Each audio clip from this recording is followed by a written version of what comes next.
This is the Seven Figure Standard Podcast, hosted by Arash Vasugi and Mikey Stiller, with mindset and strategies to help you break through and create personal freedom. Hello there, and welcome back to the Seven Figure Standard Podcast. I'm Mikey Stiller, joined by my co-host, Arash Vasugi, and we're so pleased to be back with you for another episode. You know, if you find yourself spinning your wheels or chasing results, you are going to love today's episode, and it's one that you're really going to benefit from. We're going to talk about emotional discipline, and that might be the first time that you've ever heard this term or those two words put together to create one term. So, Arash, before we get started, please explain for us all very clearly, what is emotional discipline? Emotional discipline is where you are letting your mindset dictate your thinking, not your emotions. See, I think if we watch ourselves, when we're at the highest level of performance, we're always in control. When we're teetering up and down, we're letting the outside control us. So we want to develop emotional discipline, because if we let our emotions distract us from what needs to be done, we lost. Mm-hmm. And we want to control our emotions so our emotions don't control us. It's very important. If you look at somebody who's really making it happen, do you notice it could be the greatest distractions around them and they're just so calm? You know, that's somebody who gets emotional discipline. Now, the prequel to creating great results is you have to be in control. If your mind is chaotic, if you're thinking, I've got to put out this fire, I got to put out this fire, you're not in the present. You're in worst case scenarios. What if this doesn't happen? What if this client doesn't do this? What if my team doesn't get this ready? So we have to really lock in on our mindset. See, a lot of people, the word mindset has been polarized so much. But if you ask an average person what is mindset, 9 out of 10 won't be able to tell you. Ask them, say, what is mindset? See, our mindset is a combination of things. It's not just one thing.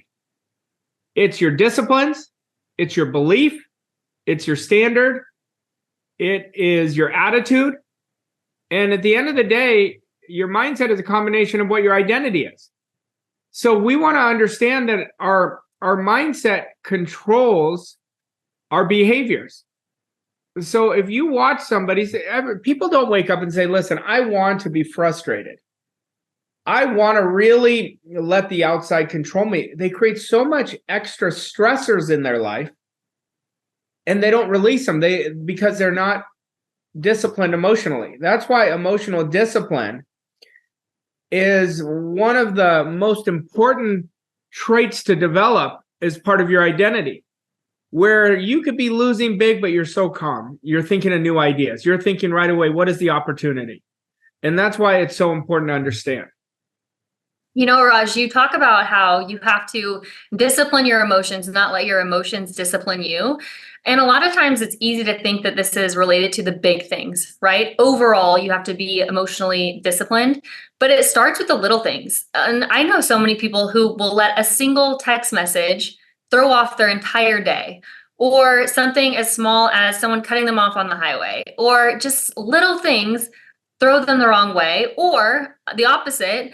Just the smallest things will make their whole day.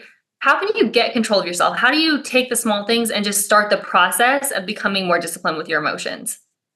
Well, we have to understand, we have to discipline our thinking first before we're ever going to discipline our emotions. So we have to get really good at accepting and rejecting ideas.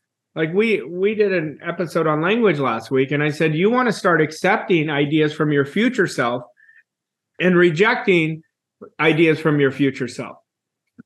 See, if you think about your future self, would they always go off the handle? Would they always be a victim and blaming the outside? See, every time we're blaming the outside, we're the biggest victim.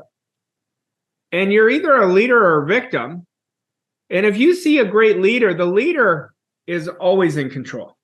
You won't know if they're high or low because they're leading with a vision. So we want to seek intensity with emotional discipline. So we got to understand that intensity is an attitude. It's an enthusiasm. It's an expectation, but being calm. It's being in control. Like every day, if you're really winning, you're failing significantly every day. And a lot of people will sit back and listen to that and say, what do you mean? See, you have to be willing to fail. We have to invest in failure if we're going to win big. So the outside one day could really be losing and your quantum leap is the next day. But if you get triggered by the outside, you are going to push that thing that could be coming to you away from you. And that's why it's so important to develop emotional discipline. I'll say it in a different way. A person who is ruled by their emotions produces consistent results that are always up and down. Emotional ups and downs destroy success. Now, I used to be that way. Like, I used to live that way. Like, I mean, I can tell you, I have great evidence that I used to live that way. When things were going great, I was really high. I was really happy. When things weren't going as good, I was that low. I was letting the results control my emotions. And everyone listening to this, ask yourself, am I doing that from a neutral place? You know, when you come from that neutral place, you'll be like, oh, this would be a great idea to make a part of my identity. It will change the game. It is a significant attitude is what this is. When you're emotionally in control, you're operating from one of the highest attitudes that you can operate from, because you're saying, whatever's happening, I'm going to be fine. Like, I'm in control. I'm not going to get triggered by it. How would you say that emotional discipline works with creating momentum?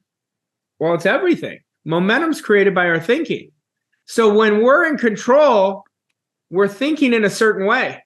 We're thinking from the goal. We're thinking from the future self. We're not thinking based on the marketplace. We're the one in control where you refuse to let anything on the outside control you. So when somebody refuses to let something on the outside control them, they're winning in the biggest way. You know, like if you watch an elite athlete, if you watch an interview from them, they always talk about the next play. They don't ever talk about the past play. If you get in their mindset, it's always the next play. You have to let go, and we have to do a better job of letting go right away. Like letting go right away. And it's literally a snap of the finger. That's when you'll know you've mastered emotional discipline. See, when a person with a volatile temperament, they're the most vulnerable because they are constantly being driven by the outside. So when we're driven by the outside, we lose in the biggest way. I can tell you, this is well over 10 years ago, that I realized I was very emotionally undisciplined. And my mentor told me, he said, listen, I've been there.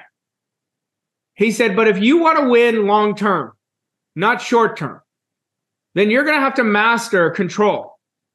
And you're going to have to master being calm in every environment you're in. And he said, anybody can have a great attitude when things are going well. He said, a true professional has an even better attitude when things are the hardest. You know, we can go to standard. I always say, I never measure my standard in my highest moments. I measure it in my weakest moments when I'm the most tired. When I have some undesirable result, but I still hold my standard. It's the same thing. The reason I hold my standard is because I have emotional discipline. Raj, I'm hoping that everyone will be able to relate to this in some way, but the first personal development book that I ever read was As a Man Thinketh.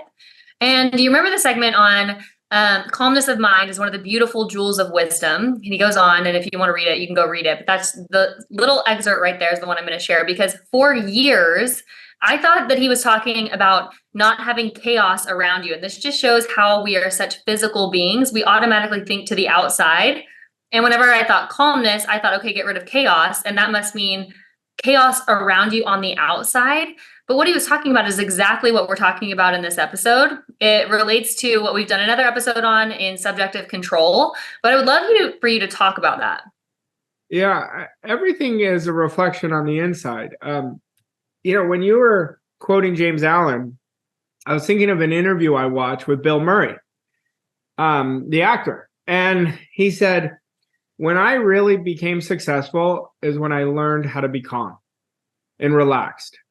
And when somebody's relaxed, they could be operating with the highest level of urgency, taking massive action, but so relaxed because they know that they know. And those are the people who are willing to fail at their future self and conform at their past or present self. So we have to understand this because emotional discipline creates consistency. And consistency is one of the highest qualities of an elite performer. It's the trademark of success is consistency. The man or woman who's most consistent always wins. Well, how you're consistent is you're in control. You're willing to understand delayed gratification. I'm measuring my processes every day. I'm measuring them. And that's how you show up at the best version of you because you're doing things in a certain way. So this is so important because consistency, steadiness, and dependability are necessary for elite results. There's a gentleman, he's an icon that I study very closely on leadership. His name's John Wooden. He has a great book. If you want a great book on leadership, it's John Wooden. He talks about emotional discipline quite a bit. And he was the greatest college basketball coach in our time. I can't even remember how many championships he won. I think it was 17. And he said in his younger days, he would always react. He was very volatile.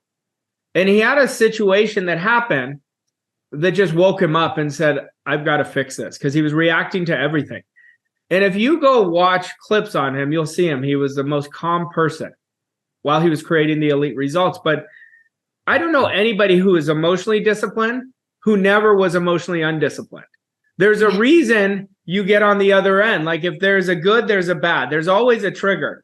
There's always something that all of us have that activate it for us to make the change.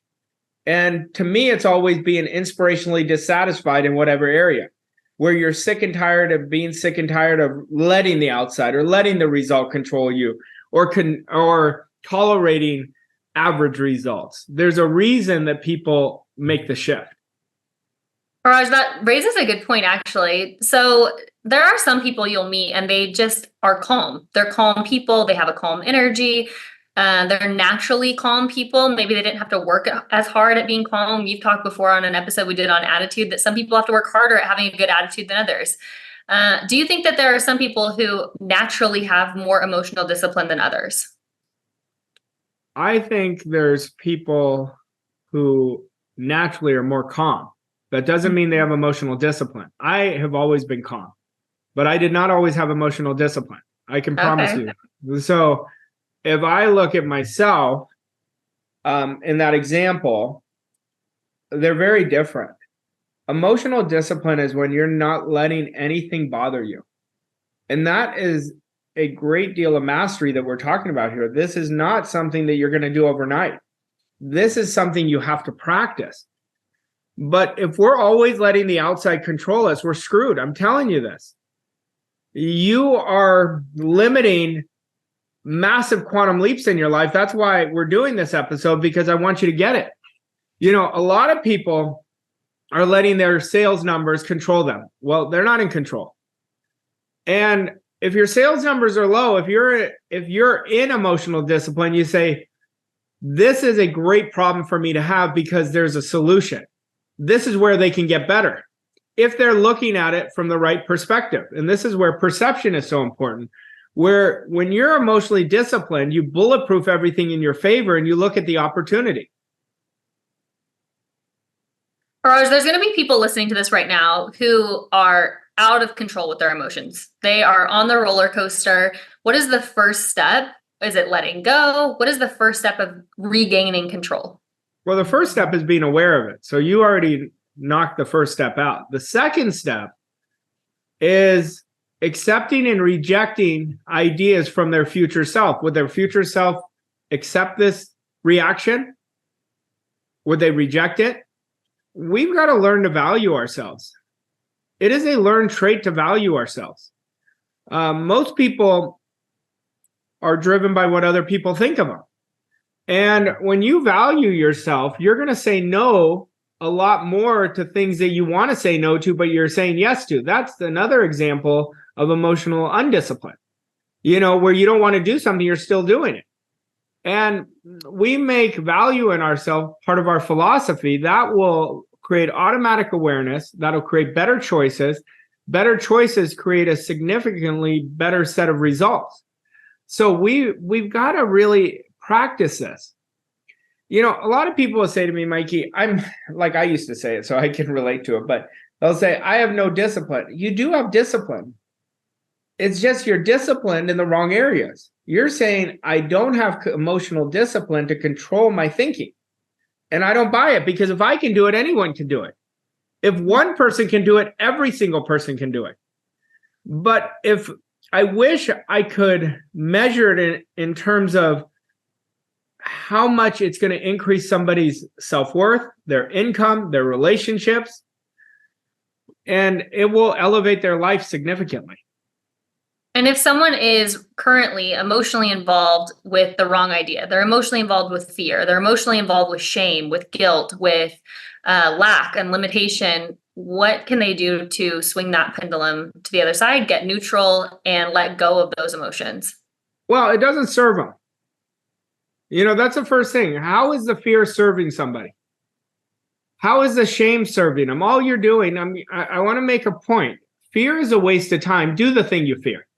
Stop fearing the worst, because you're turning that into your desire. Shame, all you're doing is chipping away at your self-image. And your results will never exceed your self-image. Another sabotaging behavior. Doubt is old conditioning.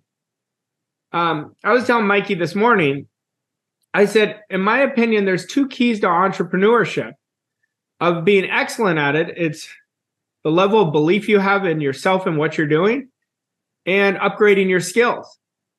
Well, I watch so many people who never upgrade their skills.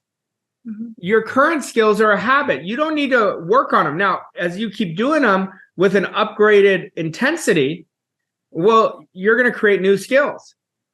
And that's what it demands. Like your goal this year, my goal this year demands me to create new skills. It's not oh, that would be nice. No, it is a demand on me. Because if I just operate with the same skills, I'm going to get the same results. So we make that a part of our emotional discipline. Say, what skills do I want?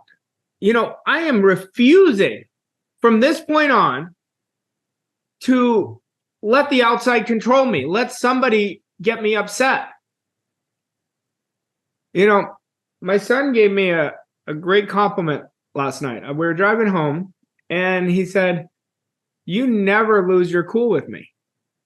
And he goes, my friend's dad, like my friends tell me about some of their situations with their dads, and I can't remember the last time you ever lost your cool with me. And I said, oh, that's a good compliment, because I don't know if that's true, but I took it as a compliment. But, you'll know somebody's attitude by how volatile they are. Like, you want to burn that word in your vocabulary. If you're volatile, you're sabotaging yourself. Any little thing will trigger a reaction. And we want to respond. We don't want to react. And that's when you're going to master yourself. The more you master your thinking, it's going to change the game. There was something you explained a couple of weeks ago on one of our elite coaching calls that I thought was such a good example. Someone was talking about their goal and how they didn't think they could do it. And you were like, that's your goal. You don't think you can do it. That's what you're focused on. That's your goal. Will you explain that? Yeah. So what I shared with him, I just listened to the language. He said, this is my goal that I don't think I could do it. So your goal is not being able to do it.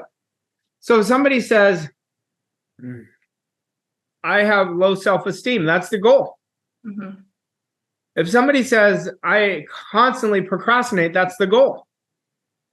See, whatever we put attention on, we will fulfill. That's the story. The story is so important to understand because the story creates the identity creates the results.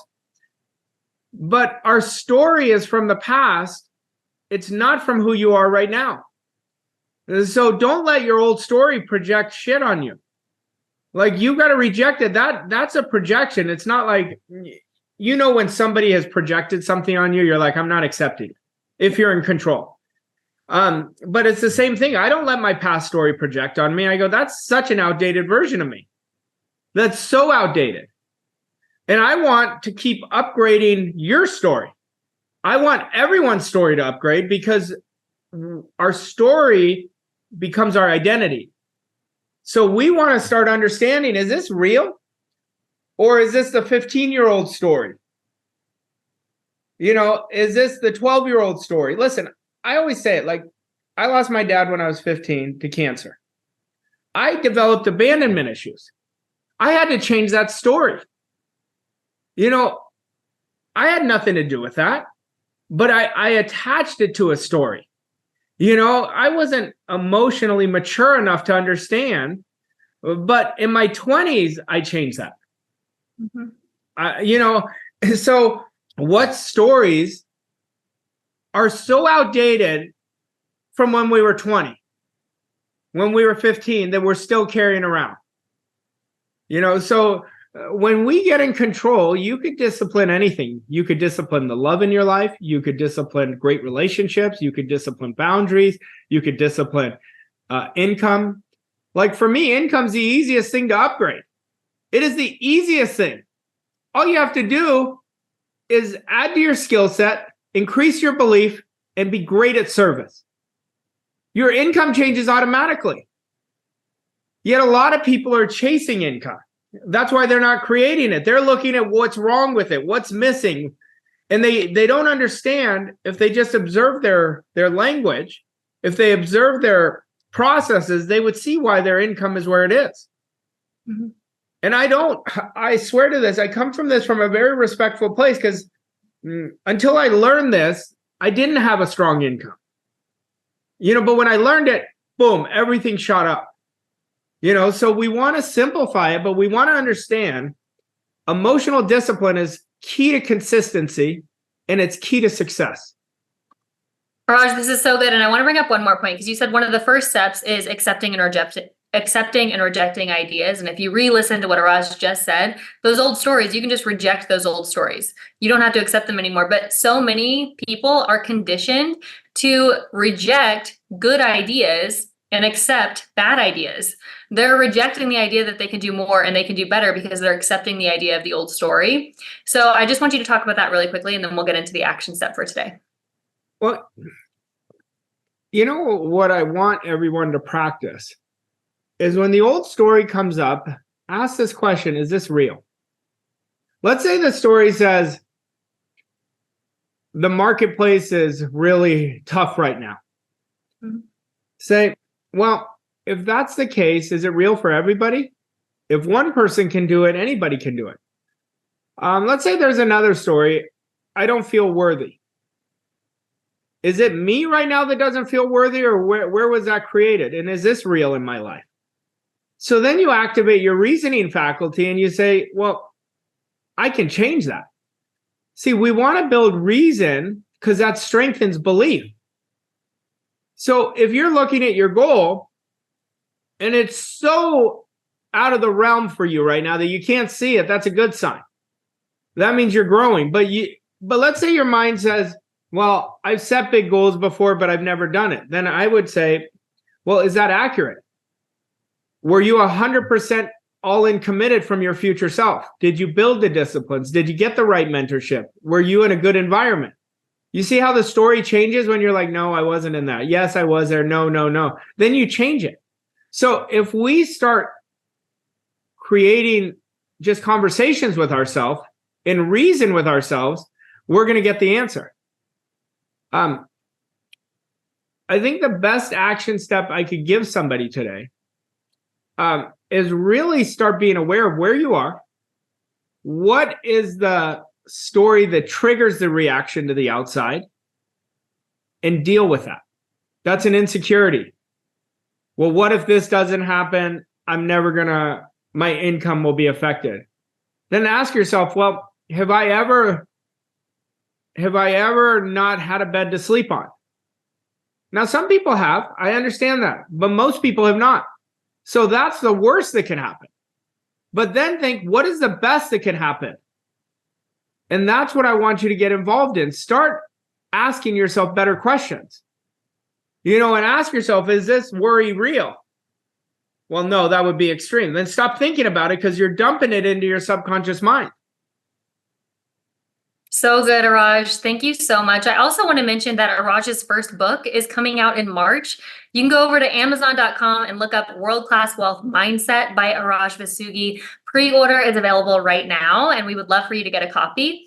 Also, if you enjoyed this episode, please leave us a rating and review, share it with your friends and family, and we'll be back next week for another episode of the 7-Figure Standard podcast. Thank you all so much, and thank you, Araj. Thank you for listening to this episode of 7-Figure Standard. We hope you found the insights and strategies helpful on your journey to success. If you enjoyed this episode, please leave us a rating and review on your favorite podcast platform to help us reach more people like you. To learn more about Arash and Mikey and how Voss Coach & Co. can help you achieve your goals and reach new levels of success, visit vosscoachandco.com. Thank you again for listening, and we'll see you on the next episode of 7-Figure Standard.